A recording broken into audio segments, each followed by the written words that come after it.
जय हिंद प्यारे साथियों, आप सभी लोगों का हमारे इस यूट्यूब चैनल में स्वागत है। आज के इस वीडियो में हम बात करेंगे IUPAC नामकरण। किसके बारे में बात करेंगे?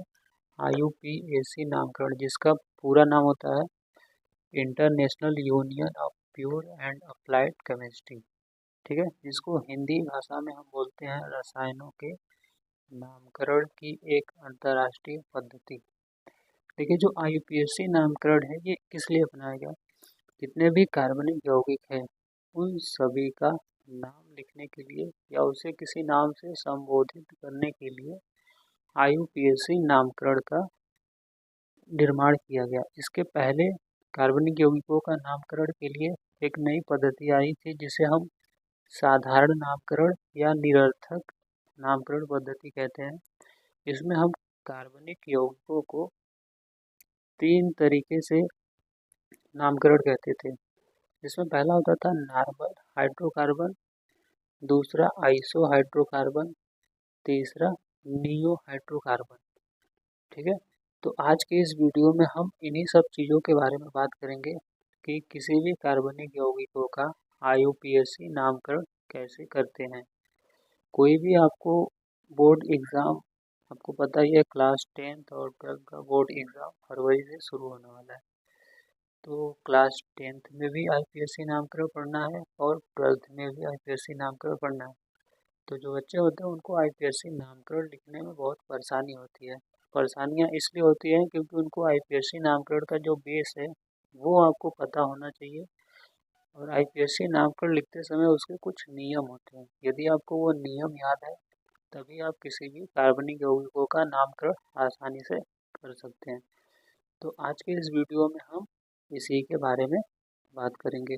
यदि आप वीडियो पे नए हैं तो प्लीज़ चैनल को लाइक, कमेंट और सब्सक्राइब करिए और साथ में बेल आइकन प्रेस करिए ताकि कोई भी वीडियो हो आपको तुरंत मिले। ठीक है, तो चलिए वीडियो को लंबा ना करते हुए शुरू करते हैं कि IUPAC नामकरण से पहले हमें किन किन चीज़ों को आना बहुत ही ज़रूरी है। देखिए, जो क्लास 10th के जो बच्चे हैं उनको IUPAC नामकरण ज़्यादा नहीं पढ़ना है, थोड़ा बहुत पढ़ना है। लेकिन जो क्लास 12th के बच्चे हैं उनको IUPAC नामकरण डीप में पढ़ना है। तो हम अभी आज क्या करेंगे, IUPAC नामकरण में क्या क्या चीज़ें आना चाहिए और कुछ कार्बनिक यौगिकों का IUPAC नामकरण लिखना भी सीखेंगे। तो सबसे पहले IUPAC नामकरण सीखने के लिए आपको 1 से 10 तक के कार्बन परमाणुओं की गिनती आना चाहिए। कितना आना चाहिए? कार्बन परमाणुओं की गिनती करने आना चाहिए। यदि कार्बन परमाणु 1 है तो उसको क्या बोलेंगे, 2 है तो उसको क्या बोलेंगे, यदि 3 है तो उसको क्या पढ़ेंगे। तो उसके लिए हमने क्या किया, इस बोर्ड पे इस तरीके से हमने कुछ बना दिया है। जैसे आप देख रहे हैं यहाँ पे कार्बन लिखा हुआ है, यहाँ है कार्बन की संख्या और इधर है नाम। अगर क्या हो, कार्बन की संख्या 1 हो तो हम उसको मेथ पढ़ते हैं। क्या पढ़ते हैं? यदि कार्बन की संख्या 1 है तो उसे मेथ पढ़ेंगे। यदि कार्बन की संख्या 2 है तो हम उसे एथ पढ़ेंगे। यदि कार्बन की संख्या 3 है तो उसे प्रोप पढ़ेंगे। 4 है तो ब्यूट पढ़ेंगे। 5 है तो पेंट पढ़ेंगे। 6 है तो हेक्स पढ़ेंगे। 7 है तो हेप्ट पढ़ेंगे। 8 है तो ऑक्ट पढ़ेंगे। 9 है तो नॉन पढ़ेंगे और 10 है तो डेक पढ़ेंगे। ठीक है, तो ये सभी क्या है, कार्बन को गिनने का एक तरीका है कि यदि कार्बन की संख्या 1 से लेकर 10 तक है तो कार्बन की संख्या यदि 5 है तो पेंट पढ़ेंगे। तो ये सब क्या है, ये कार्बन जो यौगिक हैं उन सभी को नाम लिखने के लिए उनके लिए एक बनाया गया चार्ट है। मतलब जितने भी कार्बन है हम उनको किस किस रूपों में पढ़ेंगे। अगर कार्बन 5 है तो पेंट पढ़ेंगे, कार्बन 6 है तो हेक्स पढ़ेंगे। ठीक है, तो आपको क्या करना है, 1 से 10 तक के कार्बन की संख्या और उनके नाम याद करना है। ठीक है, 1 से 10 तक के कार्बन की संख्याओं के नाम। यदि 1 है तो क्या हो जाएगा, मेथ। 2 है तो एथ। 3 है तो pro, but, pent, hex, hept, oct, non और डेक। ठीक है, ये 10 तक आपको कार्बन की संख्याओं के नाम क्या करना है, दिमाग में याद रखना है। और यदि आपको कभी पेन पास में आए तो उसको क्या करिए, लिख लीजिए। ठीक है, चलिए आगे बढ़ते हैं। इतना तो हमें याद हो गया कि कार्बन की संख्या यदि 1 से लेकर 10 तक के बीच में रहेगा तो हम उसको क्या क्या पढ़ेंगे। ठीक, दूसरा क्या है, कार्बन के बीच। कार्बन के बीच यदि क्या हो, एकल बंध हो, द्विबंध हो और त्रिबंध हो। ठीक है, मतलब जो कार्बन कार्बन आपस में जुड़े हैं तो वो सिंगल बॉन्ड के द्वारा जुड़े हैं, डबल बॉन्ड के द्वारा जुड़े हैं या फिर ट्रिपल बॉन्ड के द्वारा जुड़े हैं। अगर कार्बन कार्बन के बीच क्या हो, सिंगल बॉन्ड हो यानी एकल बंध हो, तो हम क्या करते हैं, किसी भी कार्बनिक यौगिकों का नाम लिखते समय उसके नाम में लास्ट में एन जोड़ देते हैं। क्या जोड़ देते हैं, एन। ठीक है, अभी कैसे नाम लिखते हैं वो चीज़ें बताएंगे, अभी आप ये याद रखिए, यदि कार्बन कार्बन के बीच सिंगल बॉन्ड हो तो उसके नाम में हम एन जोड़ देते हैं लास्ट में। ठीक, यदि कार्बन कार्बन के बीच क्या हो, डबल बॉन्ड हो या द्विबंध हो तो उसके नाम में हम लास्ट में इन जोड़ देते हैं। ठीक है, क्या जोड़ देते हैं, इन। यदि कार्बन कार्बन के बीच क्या हो, ट्रिपल बॉन्ड हो, ठीक है, 3 बंध हो तो उसके नाम में हम आइन जोड़ देते हैं। ठीक है, ये तो आपको पता चल गया कि यदि कार्बन के बीच एकल बंध होगा तो एन जोड़ेंगे, द्विबंध होगा तो इन जोड़ेंगे और ट्रिपल बंध होगा तो आइन जोड़ेंगे। ठीक है, अब चलिए कुछ चीज़ें समझते हैं कि हमें तो ये तो पता चल गया, एन हो गया, इन हो गया, आइन हो गया, किसके किसके लिए लगाते हैं। अब कुछ कार्बनिक यौगिकों का नाम लिखते हैं।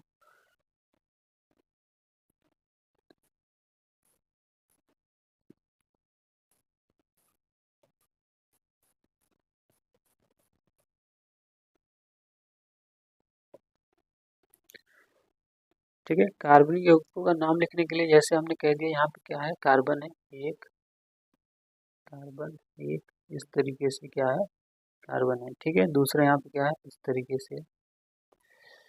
आपको क्या करना है, इसका नामकरण करना है कि ये जो कार्बन है, श्रृंखला है ये कार्बन की, तो इसका नाम क्या होगा। ठीक है, तो सबसे पहले क्या करना है आपको, 1 से 10 तक के कार्बन की संख्याओं को याद रखना है। क्या करना है, तो उसके पहले आप क्या करेंगे, इसमें गिन लेंगे कितना कार्बन है, 1 2 3 4। ठीक, कितने कार्बन है, 4। अब 4 कार्बन है तो 4 के लिए हमने क्या बोला है, 4 के लिए हम पढ़ते हैं तो ब्यूट आता है। ठीक, आप लिख लीजिए ब्यूट। ठीक, प्लस। अब कार्बन कार्बन के बीच कितना बंध है, सिंगल बॉन्ड है या डबल बॉन्ड है। देखिए प्रत्येक कार्बन के बीच क्या है, सिंगल बॉन्ड है, मतलब एकल बंध है। जब एकल बंध होता है तो हम नाम लिखते समय क्या जोड़ देते हैं, एन। हम क्या जोड़ देंगे यहाँ पे, एन। ठीक, तो इसका नाम क्या हो जाएगा, ब्यूटेन। ठीक, मतलब यदि 4 कार्बन आपको श्रृंखला इस तरीके से दिखे तो उसका नाम क्या हो जाएगा, ब्यूटेन हो जाएगा। उसी तरीके से इसका क्या नाम हो जाएगा, देखिए 2 कार्बन है, 2 के लिए हमने बोला एथ होता है, आप लिख दीजिए एथ। ठीक, सिंगल बॉन्ड है तो क्या हो जाएगा, एन लग जाएगा, इसका नाम क्या हो जाएगा, एथेन। ठीक, आपको समझ में आ रहा है कि किस तरीके से हम कार्बनिक यौगिकों का नाम लिखते हैं। ठीक है, चलिए और आगे बढ़ते हैं।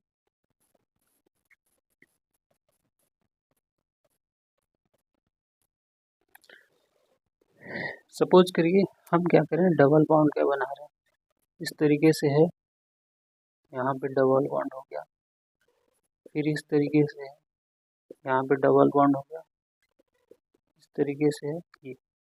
ठीक, ये 3 आपको क्या किया है, कार्बनिक यौगिक दे दिया है, बोला है इसका आपको क्या करना है, नाम लिखना है। तो नाम लिखना है तो आप सिंपल क्या करिए, सब पे वही आपको नियम लगाना है। कार्बन की संख्या गिन लीजिए, 4 है तो 4 के लिए लिख दीजिए ब्यूट। ठीक, प्लस कार्बन के बीच देखिए वरीयता उसे दिया जाता है जब कार्बन के बीच क्या हो, सिंगल बॉन्ड हो, उसको देंगे। फिर उसके अधिक किसको देंगे, डबल बॉन्ड को। फिर उससे अधिक ट्रिपल बॉन्ड को। मतलब जितना अधिक बॉन्ड होगा उतना अधिक उसको वरीयता दिया जाएगा। तो इस कार्बन में देखिए डबल बॉन्ड है, तो डबल बॉन्ड जब कार्बन के बीच होता है तो हम उसमें क्या लगाते हैं, लास्ट में इन लगा देते हैं। ठीक, तो यहाँ पे हो जाएगा इन। ठीक, तो इसका नाम क्या हो जाएगा, ब्यूटीन। ठीक, अगर इस तरीके से आपको दिखे तो इसका नाम क्या हो जाएगा, ब्यूटीन। अगर यहीं पे हमने इसके पहले ऐसे बनाया था आपको, तो इसका नाम क्या था, ब्यूटेन था। लेकिन यहाँ पे डबल बॉन्ड आ गया तो क्या होगा, ब्यूटीन। इसी तरीके से इसका नाम क्या हो जाएगा, 3 कार्बन है तो प्रोप हो जाएगा। डबल बॉन्ड है तो क्या हो जाएगा, इन हो जाएगा। तो इसका नाम हो जाएगा प्रोपीन। ठीक है, इसका क्या नाम हो जाएगा, 2 कार्बन है, एथ हो जाएगा प्लस इन, जोड़ देंगे क्या हो जाएगा, एथीन। ठीक, ये क्या है, देखिए बहुत ही सिंपल है कार्बनिक यौगिकों का नामकरण लिखना। बस आपको आना चाहिए कि कब, कहाँ और किसको जोड़ के लिखते हैं। ठीक है, 1 से 10 तक आप कार्बन याद कर लीजिए और इसको याद कर लीजिए कि डबल बॉन्ड के लिए क्या लगाएंगे, ट्रिपल बॉन्ड के लिए क्या लगाएंगे और सिंगल बॉन्ड के लिए क्या लगाएंगे। चलिए ट्रिपल बॉन्ड पे करके देखते हैं।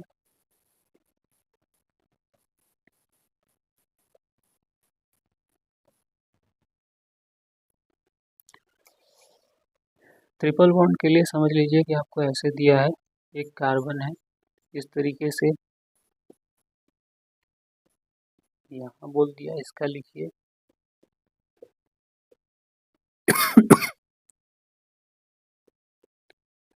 इसका। ठीक है, इन तीनों का आपको क्या करना है, नामकरण करना है। इस कार्बन यौगिकों का नामकरण क्या होगा। ठीक, तो क्या करना है, कार्बन गिन लेना है, 2 कार्बन है, ये तो हो जाएगा प्लस ट्रिपल बॉन्ड है तो क्या जोड़ेगा, आइन, लिख दो आइन। ठीक, जोड़ के क्या बन जाएगा, इथाइन।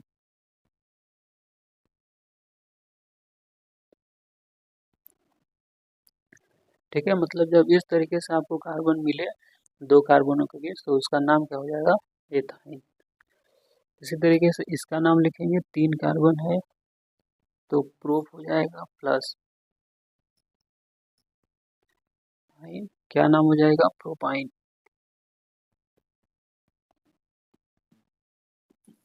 ठीक, अब देखिए क्या है, इसका आपको नाम लिखना है।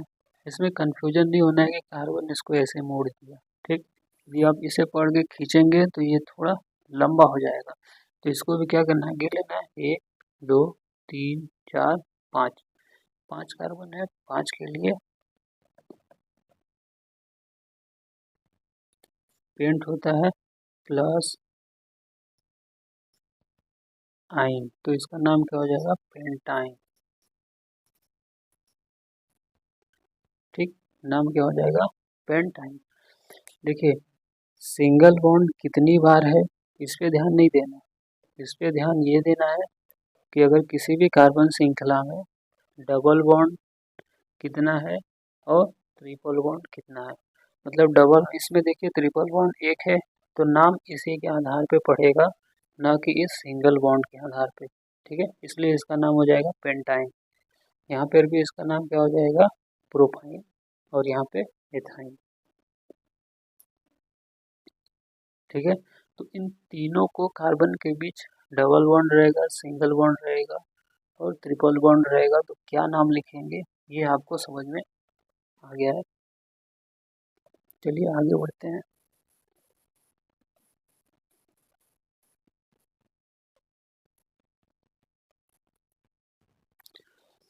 ठीक है, देखिए इतना चीज जानने के बाद अब आप क्या करते हैं, कार्बनिक यौगिकों का नामकरण लिखने के लिए प्रवेश करते हैं।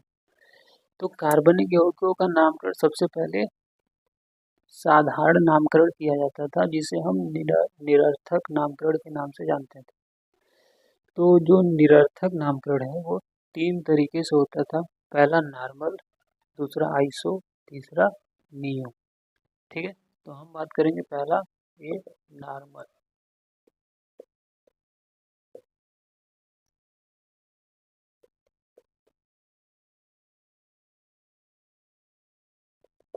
ठीक है, नॉर्मल हाइड्रोकार्बन का नामकरण। देखिए, नॉर्मल हाइड्रोकार्बन किसे कहते हैं? नाम परिभाषा हो जाएगा कि जिस हाइड्रोकार्बन में कार्बन श्रृंखला एक सीधी चैन में हो उसे हम नॉर्मल हाइड्रोकार्बन कहते हैं। और नॉर्मल हाइड्रोकार्बन का नामकरण लिखते समय हम एन लगा के लिखते हैं। क्या लगा के लिखते हैं? एन। ठीक है, इस तरीके से हम स्मॉल एन लगा के किसी भी कार्बनिक यौगिकों का नॉर्मल हाइड्रोकार्बन में नामकरण देते हैं। और ये सदैव क्या होता है? श्रृंखला में होता है। जैसे इस तरीके से सीधी श्रृंखला में होगा, इस तरीके से हो गया। ठीक है, तो ये सभी क्या है? एक श्रृंखला में है, तो इनका हम नामकरण किसके रूप में करेंगे? नॉर्मल हाइड्रोकार्बन समझ के इसका नामकरण करेंगे। तो क्या हो, जब एक से अधिक कार्बन श्रृंखला होती है तो हम क्या करते हैं? उसके आगे एन लगा के लिखते हैं। ठीक है, ये होता है नॉर्मल हाइड्रोकार्बन का नामकरण लिखने का नियम। मतलब जब क्या हो, कार्बन श्रृंखला सीधी हो और एक से अधिक हो तो हम एन लगा के लिखते हैं। मतलब यहाँ पे सबसे पहले एन लिखेंगे, फिर कार्बन गिनेंगे, 1 2 3 4 5 और 6। 6 कार्बन है, 6 के लिए क्या होता है? हेक्स होता है। ठीक, तो लिखेंगे हेक्स। ठीक, अब सबके बीच क्या है? सिंगल बॉन्ड है, तो सिंगल बॉन्ड है तो क्या जोड़ते हैं? एन जोड़ देते हैं। मतलब ये हो जाएगा हेक्सेन। ठीक, समझ में आ रहा है? चलिए इसको और अच्छे से बता देते हैं। सबसे पहले क्या हो जाएगा? एन जोड़ेंगे प्लस कार्बन की संख्या एक प्लस एन, दोनों जोड़ देंगे तो क्या हो जाएगा? N hexane. ठीक, उसी तरीके से इसका करना है। यहाँ पे भी क्या है? कार्बन एक से अधिक है तो हो जाएगा एन। 3 कार्बन है तो क्या हो जाएगा? प्रोप। सिंगल बॉन्ड है तो हो जाएगा प्रोपेन। ठीक, एन प्रोपेन। इसका क्या नाम हो जाएगा? एन। 4 कार्बन है तो ब्यूट, सिंगल बॉन्ड है तो एन हो जाएगा एन ब्यूटेन। ठीक, देखिए कार्बनिक यौगिकों का बहुत ही सिंपल नामकरण है। आप आसानी से इसे लिख सकते हैं, लेकिन आपको समझ में आना चाहिए और कुछ चीज़ें याद होना चाहिए कि जब इस तरीके से बोले और बोले इसका साधारण नामकरण लिखिए, तब आपको क्या करना है? एन लगा के लिखना है। ठीक है, क्योंकि ये क्या है? नॉर्मल हाइड्रोकार्बन के अंतर्गत आता है। और आगे बढ़ते हैं।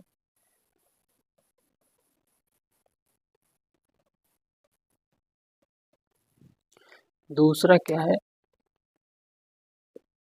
आइसो।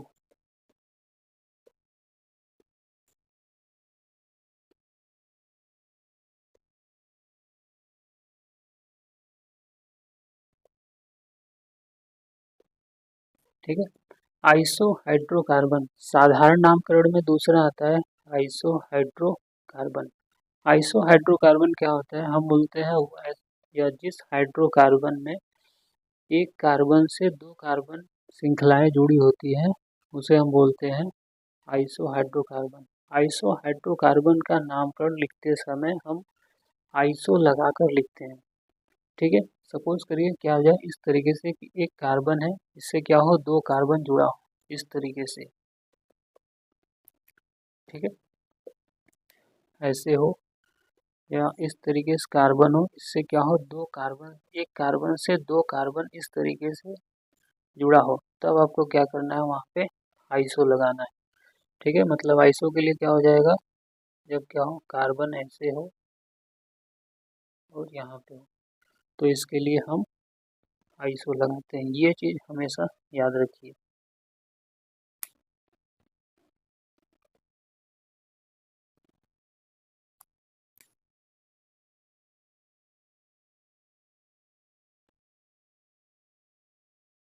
ठीक है, इसका नामकरण करते हैं। देखिए एक कार्बन से क्या है, दो कार्बन जुड़ा हुआ है, तो हम इसके इतने के लिए क्या लगाएंगे, आइसो लगाएंगे। ठीक, आइसो। फिर इतने के लिए लगा दिया, फिर ये जो कार्बन है सभी कार्बन को गिनेंगे, 1 2 3 4 5, 5 के लिए होता है पेंट, लिखेंगे पेंट। सबके बीच सिंगल बॉन्ड है तो क्या हो जाएगा, एन हो जाएगा, मतलब इसका नाम क्या हो जाएगा, आइसो पेंटेन। ठीक है, क्या है, ये बहुत ही सिंपल नाम है, आप आसानी से लिख सकते हो, इसका नाम क्या हो जाएगा, आइसो पेंटेन। इसी तरीके से इसका नाम लिखना है, इसका भी क्या हो जाएगा, इसने के लिए हम आइसो लगा देंगे, आइसो। 4 कार्बन है तो क्या हो जाएगा, ब्यूट हो जाएगा, सिंगल बॉन्ड है तो एन हो जाएगा। ठीक, अगर क्या हो, इस तरीके से हो, इसमें एक और कार्बन बढ़ जाए, जैसे यहाँ पे हमने डबल बॉन्ड कर दिया और इस तरीके से कर दिया, तब इसका क्या नाम हो जाएगा, फिर यहीं पे नाम बदल जाएगा। ये 4 हो गया तो 5 कार्बन हो गया, तो इसके लिए हम क्या करेंगे, आइसो पेंट करेंगे, डबल बॉन्ड है तो इन हो जाएगा, तो क्या हो जाएगा, आइसो पेंटीन। ठीक है, आई होप आप सभी लोगों को समझ में आ रहा है कि कार्बनिक यौगिकों का नामकरण कैसे करते हैं। ठीक है, चलिए आगे बढ़ते हैं। तीसरा,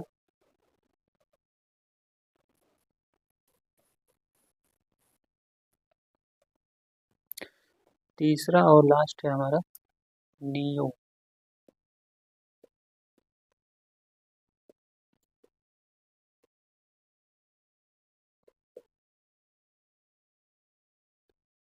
नियो हाइड्रोकार्बन। ठीक है, देखिए नियो हाइड्रोकार्बन क्या होता है, वह कार्बन श्रृंखला या वह हाइड्रोकार्बन श्रृंखला जिसमें एक कार्बन परमाणु से 3 कार्बन परमाणु जुड़ा होता है, उसे हम बोलते हैं नियो हाइड्रोकार्बन। समझने के लिए यहाँ पे ऐसे हो जाएगा कि एक इस तरीके से,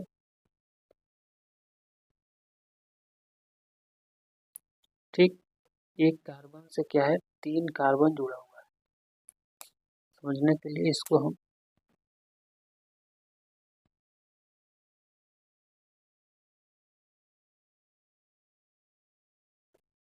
ठीक है, ये समझ में आ रहा है कि एक कार्बन से क्या है, 3 कार्बन जब जुड़ा होता है तो उसे हम नामकरण में नियो लगा के लिखते हैं। ठीक है, सबसे पहले क्या करेंगे, नियो लिखेंगे, फिर कार्बन की संख्या गिनेंगे और फिर उसके बाद उसका नामकरण करेंगे। जैसे यहाँ पे क्या है, एक समझने के लिए कि ये कार्बन है, ठीक, इस तरीके से यहाँ पे कार्बन है, कार्बन है, और एक यहाँ पे दूसरा इस तरीके से कार्बन है,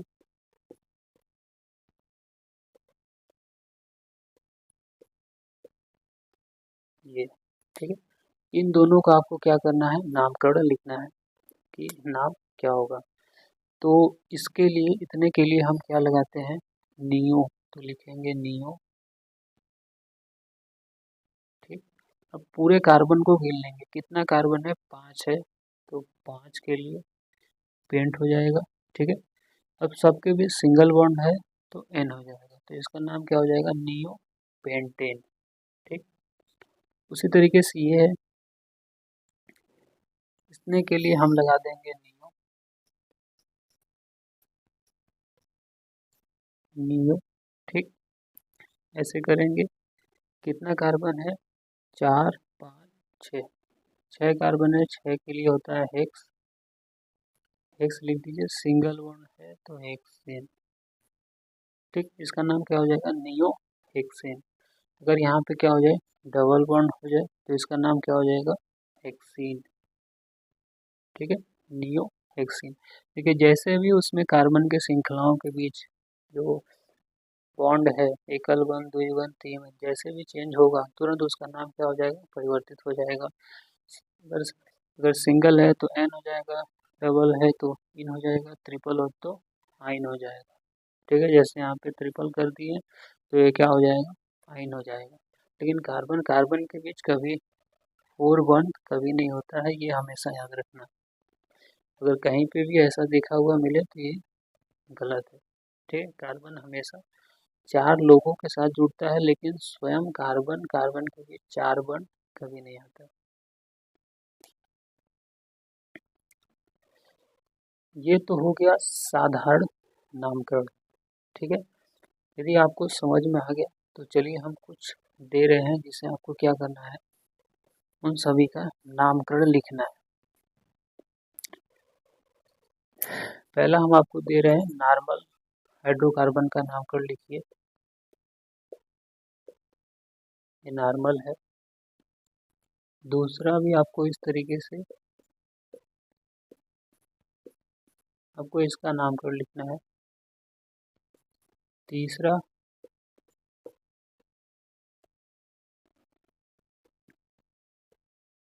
इसका आपको नामकरण लिखना है। चौथा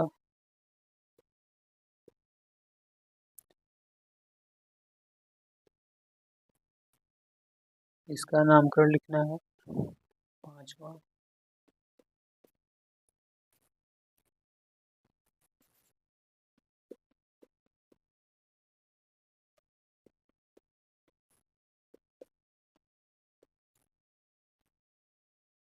ठीक, इसका नामकरण लिखना है।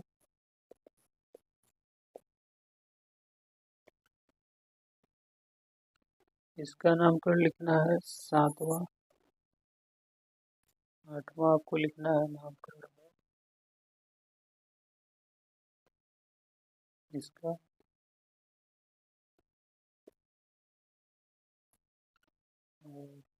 नौवां है इसका। ये 1 से लेके 9 तक के कार्बन यौगिकों का आपको क्या करना है, नामकरण लिखना है। यदि आपको समझ में आ गया है तो प्लीज़ आप इसको एक बार अपने से हल करिए। ठीक है, चलिए अब आगे बढ़ते हैं, इसको नोट कर लीजिएगा।